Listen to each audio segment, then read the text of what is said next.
evening, viewers, and welcome to another edition of the all-new Chrissy B Show. On tonight's show, titled Confidence Returned, we'll be looking at the issues that can affect confidence in any aspect of our lives. If you or anyone you know is suffering from a lack of confidence, then this is the show for you.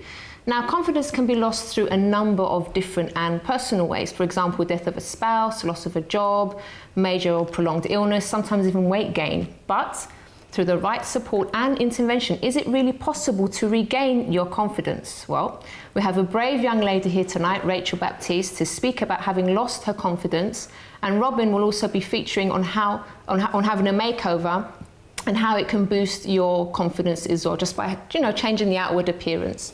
Also on the show with me tonight will be Carole-Anne, a life coach, and Dr. Diane Keith, a Harley Street doctor, who will both shed some insight on today's topic and give some tips on how to regain confidence, giving Rachel here some practical advice. So first I'd like to say hello to Rachel. Hi, Rachel. Hello. So are you feeling confident tonight? Or you will be by the end of it, right? I will be. Okay, we're going to talk to you more in just a moment. We're also going to have some motivational tips from Chris Brown, who is a business and career coach, as well as taking a look at our funniest online video of the day later on.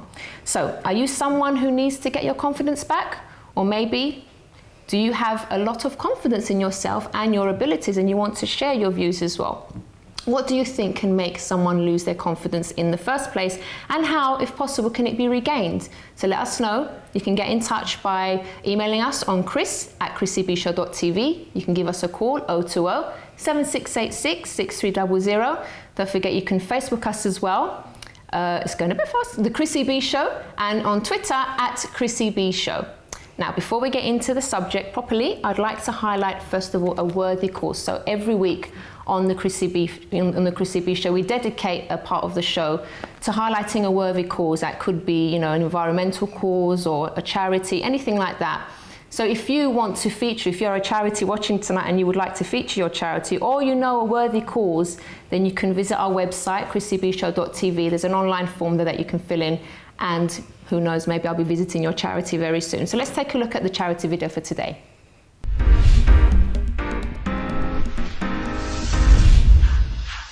So I'm outside the ISIS Education Centre, and I actually stumbled across this place. I didn't know what it was about, and so we found out, and I'm actually interested to find out more about what they actually do here and also find out more about some of the causes they support as well. So let's just go inside.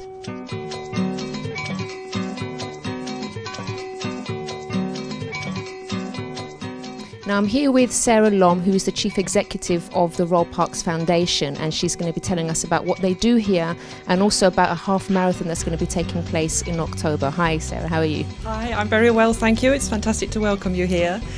The Royal Parks Foundation is the charity for London's 8 amazing royal parks, and we're here to help keep the parks in great shape for everyone to enjoy. We've got a very busy day here today because we've got 50 charities who've come. We have an annual half marathon, and they've all come here today to exchange ideas. So if people want to actually sponsor the runners, how would they go about doing that? Is there a little website they can visit? There's a wonderful website called royalparkshalf.com. So if you go on there, then you'll find all the details. And we're also this year launching a new run called the Ultra, which is a full marathon plus 5 miles. So that's for the real brave people amongst you. Now, if someone wants to participate that's not that fit, they can't do like a full marathon, can they actually just walk it? But the best thing would be to start training early on. Go on the website. There's lots of tips on nutrition and how to get out in the park and get running. This is the official T-shirt that all the runners will be wearing during the marathon in October, and it's actually made from bamboo fibres, and which is sustainable, recyclable, and high performance. So it's a lovely T-shirt, very bright. No one can get lost in the park with this. All sorts of strange things happen with a walk in the park, and one of the things that happened recently was that we received a phone call from Fernanda Kellogg, who's chair of the Tiffany & Co Foundation in New York. They gave a fantastic gift of $1.25 million to help restore the Italian Gardens in Kensington Gardens, which is the most beautiful little corner of Renaissance Italy with beautiful stone carvings, and it's now restored to its former glory and is the most fantastic project. And now we have kids coming from all across London and from much further afield even, who come here to learn about the natural world, which is really important in the middle of the city. And why do you think it is so important? Because a lot of kids nowadays, they're more interested in PlayStations and TV and things like that. So why do you think it's so important that they actually learn about nature? Well, I think if they connect with nature when they're very young, then they will learn to look after the environment, they will care for the environment, they'll love it, and they'll pass that on to their children too. So it's really important for the future of our planet, really. Okay, so I'm here with Claire and Leslie from the ISIS Education Centre, and they're just going to tell us a bit about the building itself and where we're standing right now.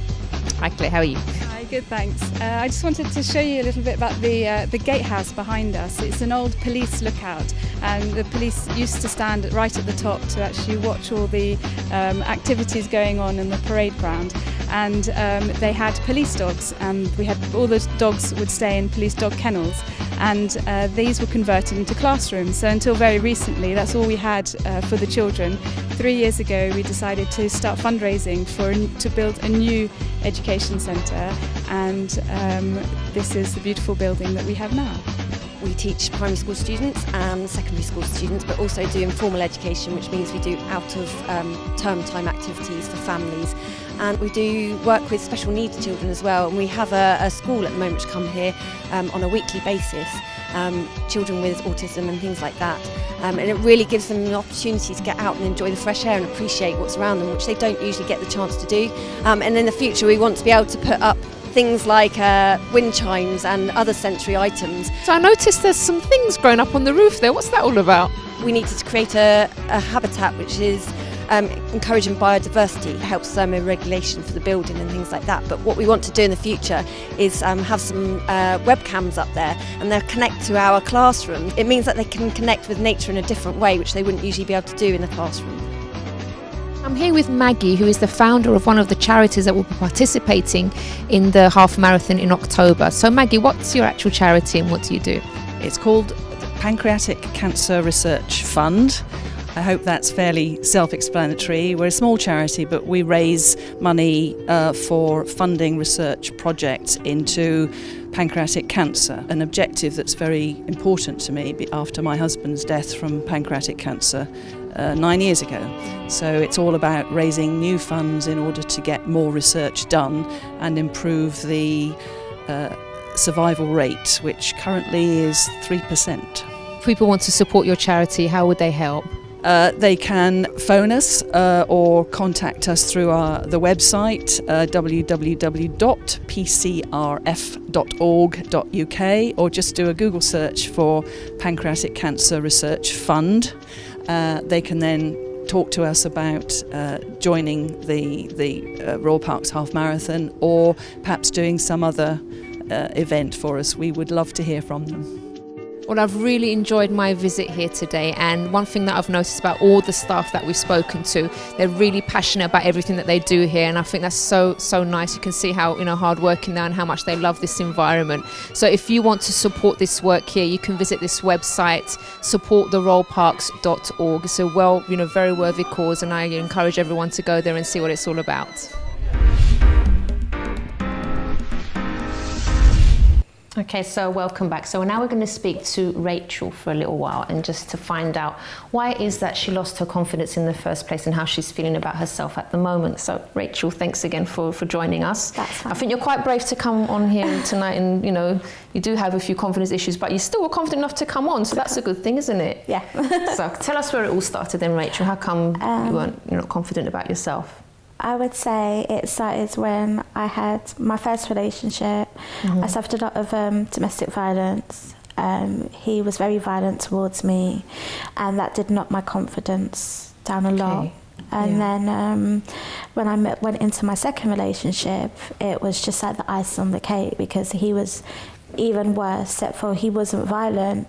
He used words to put me down. What was actually worse for you? Would you say it was I know both are terrible, obviously, but what was worse? Was it the words, or was it the physical abuse? For me, it was the words. The words really did put me down a lot, because even me growing up, I used to have a lot of people that were close to me put me down with words, and then he came along, and then he was still putting me down with words. Okay, so that really... Do you know what? I was actually invited to a youth event over the weekend, and the person that was telling their story, he was actually in gangs from a very young age.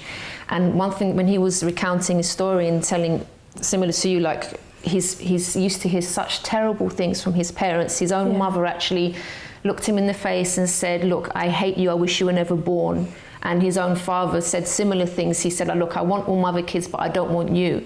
So imagine hearing that from your parent. Yeah. It was devastating. And because of that, he ended up in the gang lifestyle. You know, he did so many, his life was a mess, basically, until he eventually did find help. And he actually managed to, you know, regain his confidence despite that. Yeah. So, you know, I think, and one thing very interesting that he said, you know, he said, I don't blame my parents for me getting into the gangs because they didn't put a gun in my hand.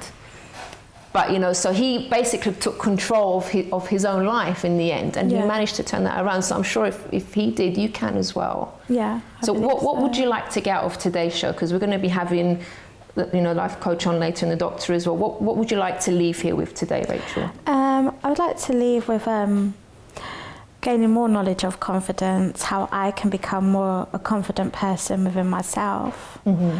Yeah. What do you feel about yourself at this moment? I'm on a stepping stone now, so I would like, I suppose, just more reinforcements of how to gain confidence, how to say to myself, yeah, I can do it.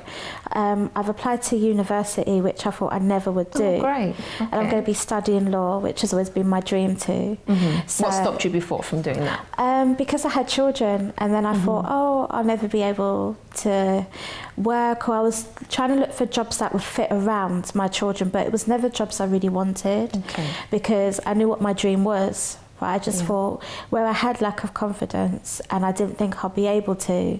Mm-hmm. And then it's friends actually that advised me. They told me about this university, and it really did fit in with my lifestyle. So then I applied. So, do you have a partner to help out with the kids? I don't have a partner. Okay, so that's added pressure for you then. But how are you coping with that at the moment? I'm coping fine. Mm-hmm. I'm fine, yeah. I suppose I learn every day new things, so I'm coping. Okay. So I'm sure, I mean, we're all looking forward to the advice that you're going to receive shortly. We're going to go to a break in a few minutes.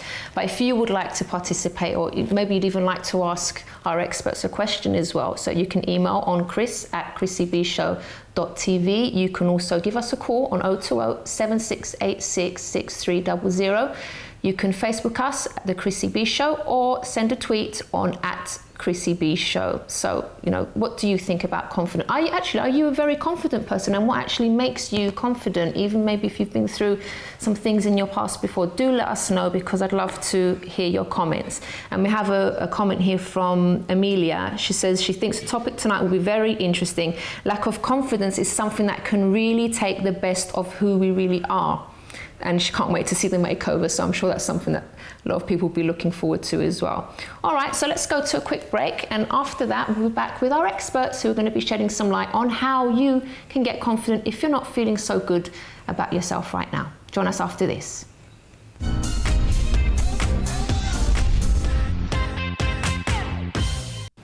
Okay, welcome back to Confidence Return. That's the topic for today's Chrissy B Show. So before the break, Rachel was sharing her experience of how she lost her confidence. And we have joining her on the sofa with her, we've got Carole-Anne. Hi. Hi, how are you? You're a life coach, aren't you? Yeah, and I'm feeling very confident. Oh, great. And we also have Harley Street Doctor Diane Keith. Good evening. Good evening, how are you? Very well indeed, thank you. Okay, so I know you're both going to be helping Rachel in just a moment, but before we get to Rachel, we've got a clip to show you of someone that actually had a makeover. Now, sometimes it can be enough for someone just to get a makeover, just, you know, change the outside appearance a bit, and could be enough to regain confidence. So let's take a look at this first, and then we'll be back to speak more about Rachel and how to get her confidence back. Hi, we're outside Image, and we're here for the first part of Pamela's makeover for the fashion and the styling. So let's go and take a look inside.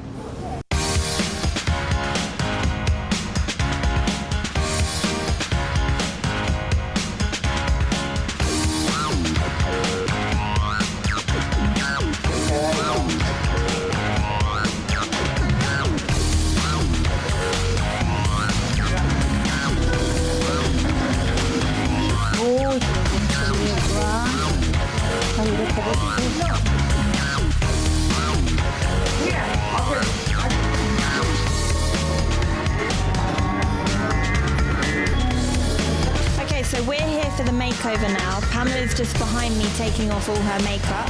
So when that's done, we're going to go in for the makeover.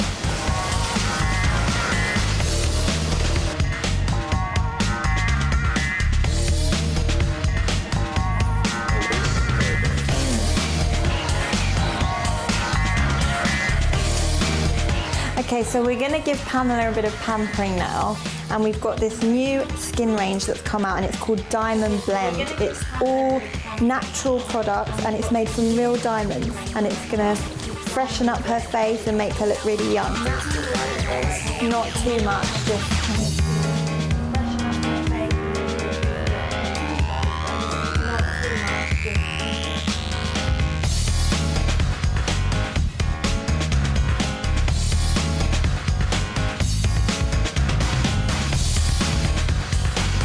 Okay, so this is the eyebrow before and this is the results after. So as you can see, this one's really neat.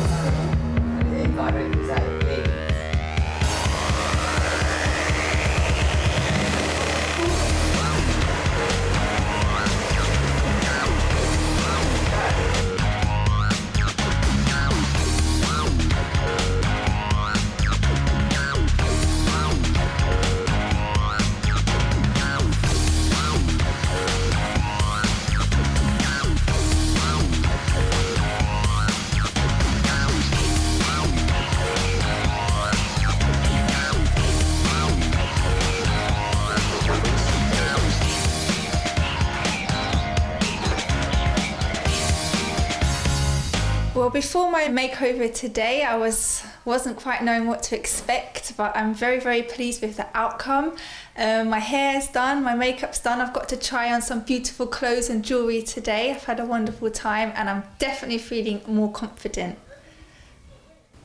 Well, of course she would be, because she had a lovely makeover, but is it always enough? What if your issues run deeper than just the surface? Is it just enough to have like a makeover, and will it solve all the problems? Or sometimes, many times, that's not the case, is it, ladies? So I'll start with you, Carole-Anne. What is confidence, first of all, and how can someone lose it? I think it's self-belief. It's what you believe about yourself, the good things you believe about yourself. And I've got some really great news for Rachel, is that although you may be believing some negative things about yourself, you can, and anyone can, completely flip your script and start to believe some great stuff about yourself. And later I'm going to give you a few tips on how you do that. But basically, confidence is positive self-belief. Okay then. And how would you help someone like Rachel then? Because she has a few issues. It's more than just the surface things. It's something that's happened from her past. I think it runs deep with Rachel, which was the sad thing is, difficult upbringing, then probably going into difficult relationships because you hadn't known what having good self-esteem actually feels like. But the good news is you can reinvent yourself and your life, and that all comes with your own personal attitude about yourself. And when I said flip your script, I think right at the moment Rachel's probably believing in something that is quite negative about herself, which is maybe I'm not going to be good enough, or I don't deserve love, or good things don't happen to me, or her self-esteem is quite low. So you listen a lot of the time to your inner critic. And we all have one. We all have days, the bad hair days, the days I just don't feel good, or they're not going to like me, or today's not going to be a good day. If you listen to that inner voice enough, it starts to become a self-fulfilling prophecy. So you start to act underconfidently and start to attract perhaps people who see your lack of confidence and who might want to manipulate it. So let's turn it on its head and start thinking straight away. The first thing to be thinking of is, I am good enough. A really simple thing to think about. And if we all said that to ourselves, and not just am I good enough, but I'm more than good enough. There's nothing missing. You are lovable. There are lots of good things that you do in your life. You're a mum. You're retraining again to become a solicitor. You probably bake a nice cake sometime. You probably apple crumble. Okay. Oh, yes. And I'm sure you've got some good friends, and so it starts to write down some of the things that you genuinely know that are good about yourself. They're not unequivocal, they are true. These are truths. And start to fill up your life with your inner coach and not your inner critic. And you say the good stuff over and over enough times, that becomes your self-belief, not all that horrible negative stuff. It seems to scream louder, doesn't it? Like those negative things, those negative thoughts always seem to be much louder than the positive. So you're saying that just by basically trying to drown those out with the positive stuff, that's already a step forward. Yeah, and the more you really truly believe in the positive, it will eventually, I guarantee you this, drown out the negative. And another thing, if you don't believe it yourself that you're a good person or you're worthy enough, I would suggest you pick 5 really good friends or extended family and ask them to send you an email of 5 things they really like about you. And start working from I've got some things already, and we've only been talking for a little while. And your friends wouldn't lie to you, and so you wouldn't think they're lying. So believe your friends if you can't even believe your own list of positives, and write them down and keep what I call a big me up book, a book that you can a big me up book. It's my book where you turn to it and say, actually, I looked good in red today, or someone said my hair was nice. I've got lovely skin. So you're having one of those wobbly days where you think, I don't feel great. Get your big me up book out. Write all those lovely things down that your friends and family are going to say, and retune your mind into the positive. Okay, lovely. And Dr. Diane, what advice would you give to Rachel coming from your background? I always start with the definition of what actually confidence is, because not many people know what it is. And I always tell people that it's the knowledge that you have the power inside you to do whatever you want to do. And you've got to believe that yourself. And the first thing you do is something called an affirmation. Now, this is a positive statement that you say to yourself over and over again. And you can make up your own. But a typical one is that I am calm, I'm cool, and I'm confident. And if you say that to yourself over and over again, you can write it down, stick it up on your mirror, look at it every day. And the more you say it to yourself, the more you'll find you are calm, you're cool, and you're confident. And then we have little tricks. We have the breathing trick. Now, if you're in a situation where you're not very confident, what I want you to do is to take a deep breath in and then just breathe out slowly and concentrate on breathing out slowly. And you do this while you're saying your affirmation as well. Very good trick. And the third thing is, if you're feeling a little bit underconfident, you just do something like the touch technique.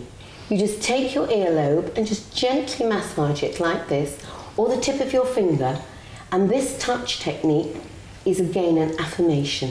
Keep doing it and you'll find your confidence, this inner person that we're always talking about. This is you. You can do anything you want to if you have that confidence, and you will. Okay. Okay. So you know what, while you were speaking, I was just thinking of a situation when I was at uni, and there was this girl that for some reason all the guys really used to go after, and she wasn't like stunningly gorgeous or anything, she was nice. But then I was always wondering, what is it about this girl that everyone likes so much? All the guys seem to be falling for her. And I asked someone, and they said it's her confidence. She's just got this, she exudes this confidence all the time, and they found that very attractive. And I'm not saying it for you like to attract guys or anything, but it's just, it stands out, doesn't it? It stands out, for example, with anyone in the workplace, because if you don't believe in yourself in your workplace, how are you supposed to get promoted or to move forward as well? So it's that's a really glow important. almost, isn't it? Yeah, it's a confidence glow, and we all have to practice it, because like money and sex, everybody thinks they don't have enough confidence. We've all got to get more confident, and you will. You'll grow in your confidence. You've done such a tremendously good thing by enrolling in the Open University. Yeah, that's great. I mean, that is going to change your life. It really is. Yeah. And from then, every day you've got to say to yourself, you know, I have done that. Now, what is the thing that I'm going to do today? And if you can take one thing every single day of your life and just do it, by the end of a week, you've done 7 confident things, and it grows and grows inside you. Yeah. How about sort of things like diet and exercise? Does that help as well with confidence issues? Well, I think it helps enormously. I really do. I mean, I think exercise helps everybody. And I believe you do enjoy some exercise, don't you? Yeah. What do you like to do, Rachel? I like going on the Zumba. Good, that's excellent. And recently I've been able to do it properly, whereas before I was kind of doing my own dance moves, whereas now I'm actually following what you're supposed to do. And how do you feel after you exercise? Afterwards, I do feel it does make you feel happier, and Good. I feel So you release the endorphins and you feel a lot feel better. like lighter, and it's enjoyable. It's actually as fun. I think when we're at our happiest, we're confident. So also probably around your children, you're a confident mum. Yeah. And with your friends, I bet they wouldn't think you were underconfident because you laugh and have fun with them. So I think if you can bring more happiness into your life, that will also raise your confidence. So naturally move towards things that you love and enjoy, whether it's music or your Zumba or cooking good food or being around family and friends. That will increase your happiness levels, and that's when you will be at your most confident too. Yeah, that's a good idea. So Rachel, I have to say, I think you're really gorgeous. I'm not just saying that, I really do. You have a lovely smile, you have a lovely laugh, you've got so many things going for you, but sometimes like we don't see these things in ourselves, do we? And that's what we have to start looking at. We have to start seeing within ourselves. And what you're saying about, you know, asking friends and telling yourself that you are good enough, that you can do it, is something so important, because the negative voices do bombard us a lot. So we really do have to counteract that, don't we? I think you raise a good point, Chrissy, which is we all have it. None of us are innately self-confident. You know, we all have self-doubt. We're always in situations where, you know, does my mum look big in this? Or especially women. Men do as well, but I think women do as worse, isn't it? And then it can be kind of social anxiety of, am I earning enough money? Am I muscular enough? Am I fit enough? You know. So if it helps, Rachel, everybody suffers a crisis of confidence. You're not on your own, but it's just people have different coping mechanisms, and sometimes it gets us on worse days than others. That's another reason, I think, why people do feel a bit unconfident, because they think, I'm the only one that feels this way. Everyone else around me seems really together and they're really confident, but actually they're not. Everyone goes through the struggles. If only they knew, to be absolutely honest. Women especially are not confident. And it doesn't take much to put their confidence down. So this is why we have to keep looking in the mirror and telling ourselves, we are beautiful, you have lovely skin, you know, your hair is lovely, and we build on that all the time, and soon you'll believe it completely, and you'll go out a very confident person. And the negative internal critic will get smaller and smaller and smaller and smaller.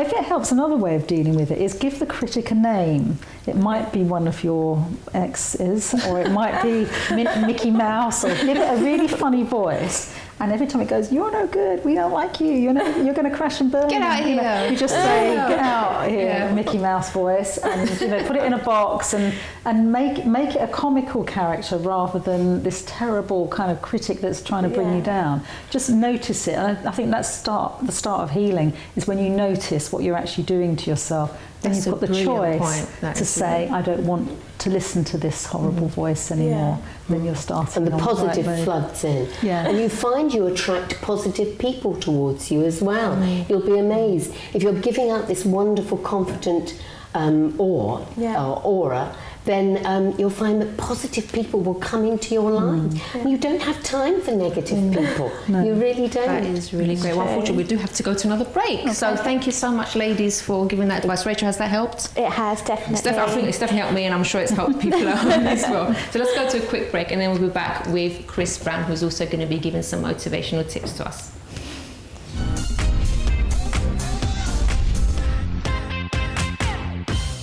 Okay, welcome back to the Chrissy B Show, and we've been hearing some great advice from our experts, for Rachel and actually for ourselves and for everyone at home as well. I'm sure you've benefited from it as well. If you'd like to contact us at any point, you can email chris@chrissybshow.tv. Now, joining us as well, we have Chris Brown. Chris Brown, can you explain what you do? Hi Chrissy, what I do, I'm a development trainer speaker. I work a lot on getting people to hit their goals, hit their targets, to get back on track, especially in the work environment as well. And it's just really interesting what you were talking about just now, as you mentioned, Rachel, about you going to uni and all that. And I was thinking, well, what about when we start going to work and how we apply these areas and our confidence and how we channel ourselves? And it brought something about to me, and I thought about it, and the excellent advice that was given here as well, we can actually use within the work environment, especially the writing down the areas, writing down the good things about yourself, being able to speak out being able to direct yourself, knowing exactly what you want already. That's one of the key things, one of the goals. That was a task actually that once my boss gave me, or gave all of us. We had the staff meeting and he said to us, write down all the things that you've achieved this year. And I was finding it so hard to remember things, but I said, go away, think about it and then write it down. When I started writing, I actually realised, wow, I've actually achieved quite a lot, but I didn't remember until I was prompted to do it. I was remembering the negative things that I didn't achieve, but then that was such a brilliant exercise as well to do, because it makes you more confident. Oh, much more. That's exactly it. It gives you the confidence, you know your abilities, to reflect on them each day as well, and think about, yes, the positives and forget the negatives. Thinking about the workplace as well, I was looking this up and I thought, this is kind of strange because many people at work actually suffer from areas of bullying, which takes down their confidence. And apparently the National Bully Line says that 80% of the people in the public sector, they get about 80% of the calls from people in public sector who are taken off sick because of bullying, lack of confidence, not being able to speak up at work, these sort of areas. So to channel it in that direction, if it's a situation of work, back to the same thing. But write down the areas, what they chose you for in the beginning. Because the reason why you're there is because they chose you because of your ability of what you can do, your skill. Enhance on those skills, build up more, do a lot of listening as well. Pay attention to the criticism that goes on, positive criticism. Sorry, I was going to say, do you think as a nation we underplay ourselves anyway? We don't like to show off and we should just... It's a British thing, isn't it? So reserved. Until this weekend. That's right. The last 4 days have been amazing. And it's almost like we're embarrassed to landmark our own successes, even if it means getting a job or the difference between getting a job or not. So on our CVs, we need to say, I have done this and I own that, but it feels almost like awkward, counterintuitive and awkward to us. We hide it, yes. Oh, somebody gives you a compliment, so say thank you very much. That's not to do that. But the truth about it is that's who you are. Sometimes we don't realise our qualities, and somebody tells you something about yourself and says, "Oh, you're really good at it." Embrace it. Thank you very much. Learn that that's the thing that's shining on you, and you need to enhance it. I think it's very easy to give other people compliments than it is to actually receive it. Right. Yeah. Do you ever look in the mirror and actually say to yourself, gosh, aren't I looking good or not at all? Hardly, but I'm always the type of person that's always saying to another person, oh, you look lovely, oh, this looks really good, oh, you're good at that, you're good at that. So I'm always very good at showing other people what they're good at than actually receiving it for myself. But imagine if you said something really lovely to your best friend and she turned around and said, well, you must be lying. You would feel quite hurt, wouldn't you? I would, yes. So when you don't take a comment, you're making out someone else is either sending you a line or lying or, you know, isn't being genuine, and they really are. Yeah. So what if they were telling the truth? And they may very well be. It's true. And to add to that as well is sometimes we give those compliments out, but we can't see ourselves. And not being able to see ourselves, we're also comparing ourselves to somebody else. But each individual has their own talent. Each individual has a different experience. Some people are confident, some people are overconfident, which can come over as very arrogant in that sense. So we've got to find that fine line in how we sell ourselves. I think that's very important to sort of understand yourself and really look at the good points and to accentuate those and just to say to yourself, you know, I am good at this. This is my good point. I am good at this. And to take it from there.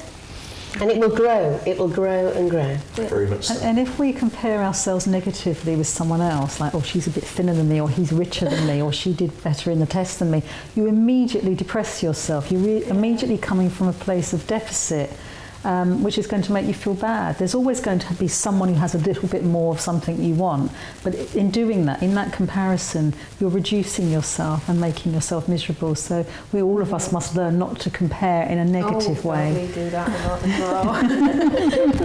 That's a big problem, isn't it? Yeah. In one way or another. Do it as well, Chris? I believe men do it as well. As much as women, do you think? We don't express it in the same way. We look at another man. Just hide it, right? Don't voice it to people. But I think, guys, we kind of brought up that competitive way anyway, right from sports right through to everything, and we get over it. We just deal with it, get it out, and get over it. When you're kids, you grow up, get over it, that sort of thing instead. And I think sometimes with opposite sex, it's a matter of burying it inside. Women do take it to heart, definitely. Inside, and they take it to heart and it stays there. Yes. And it takes a lot to actually get it out and take it away. You know, the negative vibes must be taken away. And this is where your positive affirmations every day have got to be repeated and repeated. And eventually the positive will overcome the negative. I mean, really, there's so many beautiful qualities about a woman, isn't there? Like the caring side, the nurturing side. So even if someone thinks, look, I don't have any good qualities, you do. The women watching, you do have lovely qualities. I mean, you know, sometimes women can cope with a lot more things than men even can, right? Sorry, Chris, to say. But many times, you know, children, childbearing, all that stuff. My wife is listening out there. Probably not do. No, I do actually agree. We have different capacities in the way we deal with things, how we absorb it, how we digest it, and how we put it out. Sometimes you might meet someone who might seem quite outstanding. It's got nothing to do with you. It's what's going on with them at the same time, but you might be affected by what they're putting out at the same time. So, as I said, the opposite sex tends to absorb it, take it in. It might come out in a silent treatment or whichever way. The male can come out pretty boisterous in a way at the same time as well. And something that you said earlier, Chris, which I wanted to touch on, was about like wanting to say something but not being able to. So I think some people are quite shy to open up, especially in the workplaces, or they're afraid. How would you advise someone, or how would any of you advise someone what to do in that situation? You want to say something, you're not happy with something at work or with a work colleague, but you feel too shy to actually say anything. What would you say about that? When I say that, one, separate your emotions. Because if you've got something to say and you're attaching a lot of negative things to it and playing out in your head how it might turn out in a negative way, so I won't say anything, or the focus might be on me, I don't want that attention, you've got to let go of those areas. You've got to separate the emotional and be very practical. Work out, what is it that I really want out of this? What is the result would I get from saying this? Am I saying it in the correct way? Am I making myself understood? If you can actually focus on these areas and work out what you're going to say before you should be able to achieve your goal in that sense. On a practical point of view, I think it's very good to write it down as well. If you're going to say something to your superior, write it down, and then you can actually articulate it. I think it's better because some people in that situation might think, oh, let me just write an email or something. No, it's got to be face to face. Okay. But even if you don't take the piece of paper in, if you write it down first of all, you've got it in your head very clearly what you're going to say, and your deep breath in again, and then start away, and the confidence will just come and flow. Okay. Or you can even practice on a colleague first, if you've written it down. Someone you trust, and say, does this sound okay? Am I being over dramatic? Is it confrontational? Does it sound at the right pitch? Just kind of rehearse with somebody first, maybe. Right. And as I was saying, it goes back to the self-image as well. You walk into the room, the boss is there, the big chair. What am I going to do? What am I saying? Little me, and you feel like it's little you walking in there and talking to this person. It's your self-image. They're not that bad. They're just human, and they've got a role and a title. I used to be terrified of one particular boss that I had, and I actually told him, I said, look, I'm sorry, I can't keep this in anymore. I have to tell you that I feel very uncomfortable around you, and I find you very intimidating. And I had to get it out, I had to say it, but he was approachable anyway. And then he said, oh, I don't know why people think that of me, because he's actually really nice. He was actually really nice to talk to, but the problem was with me. But when I actually said it and got it out, it was fine. After that, I got over it. So I'm not suggesting that anyone does that, by the way, but it helped me. And sometimes it's good to alter positions, because as a doctor, when I'm behind my desk and my patient is over there, it's sometimes much nicer to stand up and come round and sit with the patient, and then you're on equal terms there. And positioning is very important with confidence. It really is. Yes. That is important. Okay. Well, unfortunately, we are actually running out of time. The time has flown by once again. We do want to actually show a video in just a second. But first of all, I'd like to thank all my guests. Thank you so much for all the advice, the wise advice that you've given to everyone. Rachel, how are you feeling after today's session? I've got really advice from 3 great sources. It's been really, really helpful, and I'm going to take it all on board. What are you going to do from today that's going to be different, do you think? I'm going to follow the advice of looking in the mirror and basically saying to myself, yes, I look good today, and you know, giving myself those praises that I believe I deserve. So definitely, and with the voice technique as well, to give it a character, give it a name, and saying like basically shoo, like you don't exist type of thing. And we should do that right when no one's around. Yeah, definitely. Could you imagine? You're talking to yourself on the bus. All right, so Rachel, I'm really glad that you got help with that. you. And you know, if anyone does need any more advice on this, you can visit our website, because we will have everyone's details here tonight on our website, which is chrissybshow.tv. So before we go, we'd like to show you, we'd like to finish on a high and maybe probably give you a little laugh as well. I've watched this video and I think it's hilarious. Now, these children were told by their parents that they had eaten all their Halloween candy. This was in America. And just take a look at the reaction. And let me just tell you about Friday's show before we go to that. Friday's show is going to be about getting fit for the summer. So we're going to have some people on as well, teaching a few things about exercise, about nutrition that will really help boost, you know, everything and make us fit for, you know, that bikini body that we want to have. So we'll see you on the next show of Chrissy B, and let's leave you with this YouTube video of these children, and it's really, really funny. Bye-bye for now. I'll tell you what happened to your candy, Blake. I ate it all.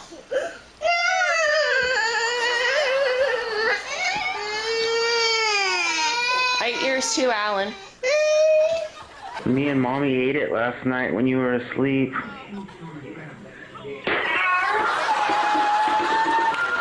I ate all your Halloween candy last night.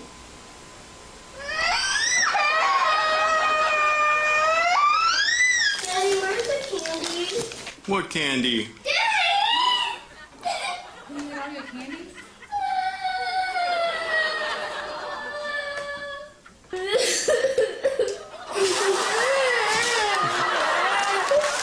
I think Adam ate all your candy.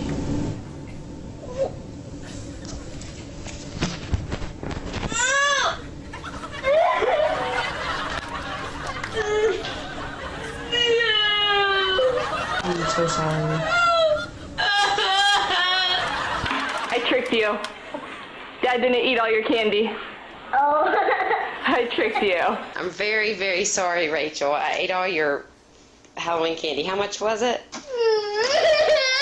Oh, Rachel, I'm sorry. You know I like candy, Rachel. Do you still love me? Sam ate all the candy. What? I'm so sorry. It's just I'm pregnant and I get really hungry and I ate all of it. There you go, Cat. You didn't eat all the candy. Hello, Jimmy. Cat, please get more candy. I ate them last night. I took them to work with me. Yeah. Why did you do that? Last night we stayed up and we ate all your candies. Are you guys okay with that? No! Why? No! My goodness. Natalie, calm down, Natalie. You're ugly! I ate all your candy. You have no more Halloween candy left. What? She ate it. What the heck? Don't you guys think you ate enough candy last night? No, I only have like one bite of candy. Are you serious? Did you eat the rest?